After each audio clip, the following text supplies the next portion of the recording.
कोठी number threat का अंतिम किराएदार साल 19 से 1908। कस्बे के बाहर एक पुरानी अंग्रेजों के ज़माने की कोठी थी। कोठी नंबर 3 थी। लोग कहते थे वहां जाने वाला इंसान दोबारा लौटकर नहीं आता। उस कोठी में 20 साल से कोई नहीं रुका था। लेकिन शहर से आए एक नौजवान फोटोग्राफर आरव को भूत प्रेत में विश्वास नहीं था। उसने तय किया कि वह उस कोठी में एक रात अकेले बिताएगा, सिर्फ एक फोटो सीरीज के लिए। रात 9 बजे जैसे ही आरव ने कैमरा सेट किया, उसकी घड़ी अचानक ज्योति पर अटक गई। अचानक पीछे से दरवाजा अपने आप बंद हो गया, बिना हवा के। कमरे में रखा आईना अचानक धुंधला हो गया और उसमें कोई काली परछाई दिखने लगी, बिना चेहरा, बिना आवाज, बस एक साया। आरव ने कैमरा घुमाया लेकिन कैमरे में कुछ नहीं दिखा। जैसे ही उसने आईना दोबारा देखा, उस पर लिखा था, तेरा नंबर अब लौटना नहीं होगा। आवाजें सुनाई देने लगीं, एक लड़की की सिसकियों की। वह ऊपर की मंजिल पर गया जहां एक कमरा बंद था। कमरे के बाहर दीवार पर खून से लिखा था, श्रेया मर चुकी है लेकिन रुकी नहीं है। जैसे ही उसने दरवाज़ा खोला, कमरा खाली था, लेकिन अचानक पीछे से किसी ने उसके कंधे पर हाथ रखा।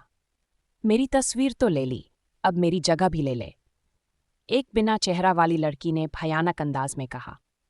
सुबह 6 बजे आरव का कैमरा गांव वालों को कोठी के बाहर पड़ा मिला।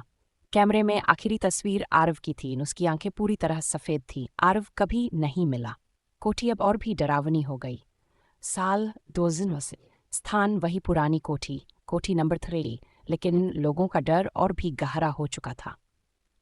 30 साल बाद एक parapsychology researcher doctor Riddhi Sen कोठी नंबर 3 के रहस्य को उजागर करने राजस्थान आई। उनका मकसद था यह साबित करना कि आत्माएं सिर्फ मन की। उन्होंने गांव वालों से कोठी के बारे में पूछा तो सबने सिर्फ एक नाम लिया, आरव, जो 1998 में गया था और लौटकर कभी नहीं आया। रिद्धि ने तय किया कि वह 28 दिन कोठी में अकेले रहेंगी, कैमरे, साउंड रिकॉर्डर और नाइट विजन गियर के साथ। दिन 22 रात 3 बजे रिद्धि को अचानक रिकॉर्डिंग में एक धीमी सी हंसी सुनाई दी, एक लड़की की। वह आवाज़ आ रही थी उसी बंद कमरे से जिसके बाहर खून से लिखा था, श्रेया मर चुकी है लेकिन रुकी नहीं है।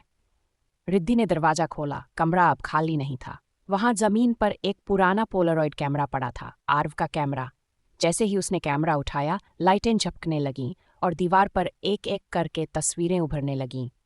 आखिरी तस्वीर में वही लड़की थी, बिना चेहरा, लेकिन इस बार उसकी उंगलियां काले धुएं में बदल रही थीं और वह कह रही थी,